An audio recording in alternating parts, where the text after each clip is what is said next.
Good morning, Facebook. How are you guys doing? Happy Martin Luther King Day. I wanted to come on here for a few minutes and I wanted to talk about a powerful term that we've been hearing bounced around so much called vision. I thought it very fitting to talk about this word on Martin Luther King Day, because we know that Martin Luther King, he was a man of great vision. He was a visionary.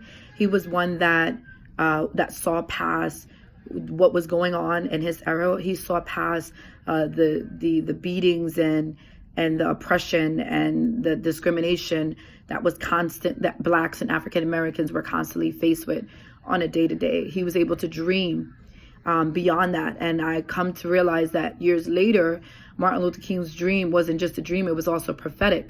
He was able to see past what would be, although he would not be the one living in that time, but that others such as you and I would be reaping the benefits of his dream and his vision.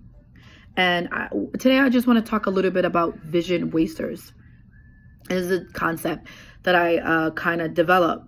But a vision waster is a person that was given a vision, but never worked on it, never planned for it, never executed it, even after being encouraged and even after being supported, and even after being provided with guidance. This is a vision waster is a person that doesn't do anything with vision.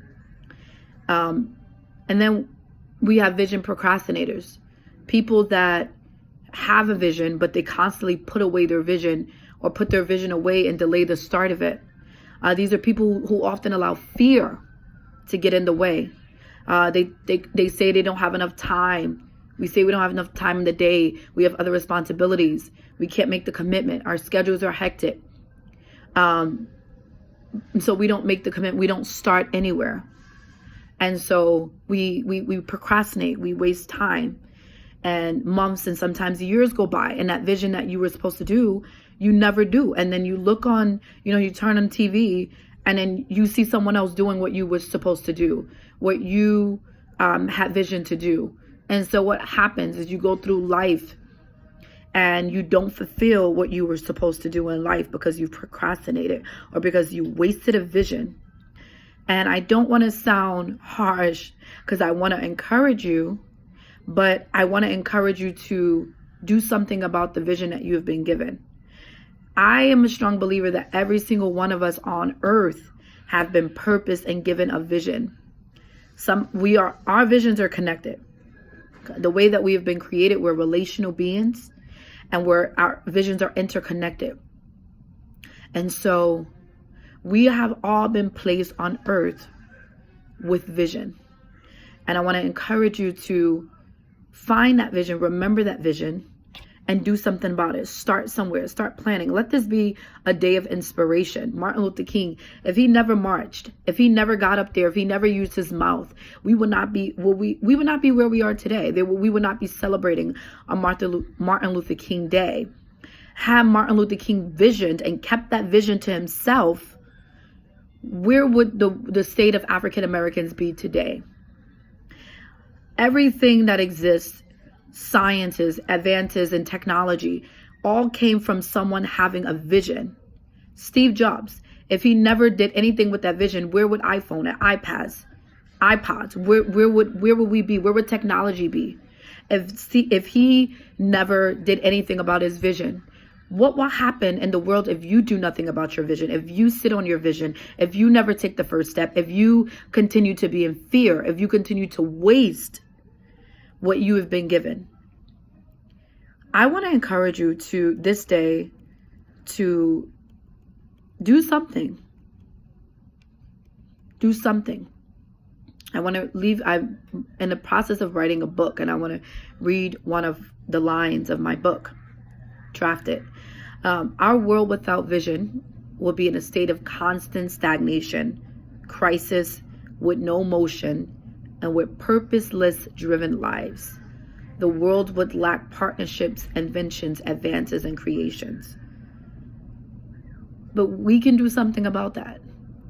We can do something about it by understanding the part that we play in this world and shaping this world through vision. And we can do something about it today by starting. How do I start? A lot of times people are asking, what do I do to start? How do I start? Start by writing it. Many times people come to me with these great plans and I'm like, did you write it down? That's my first question.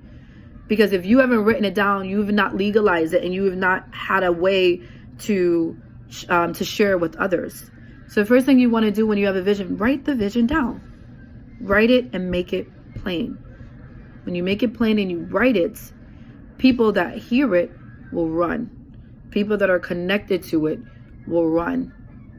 But you have to write it. Write it down. That is your first step. That is the first homework assignment that I'm going to give you. Write your vision down. If you've already written it down, speak it. Speak your vision. Speak it to who? Speak it to your friends. Speak it to your family. Speak it into the atmosphere. Speak it to others.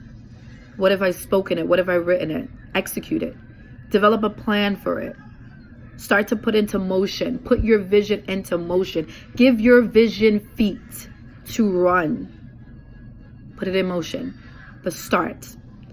And I also want to invite you to my upcoming seminar, January 28th. I will be dealing with nonprofit startup and how do you bring your vision into reality.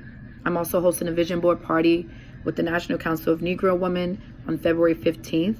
For those that are in the New York area, I invite you to join. We're going to have a wonderful time. But today I want you to remember vision and what part you play in shaping the world through vision. Have a blessed day, everyone. Happy Martin Luther King Day.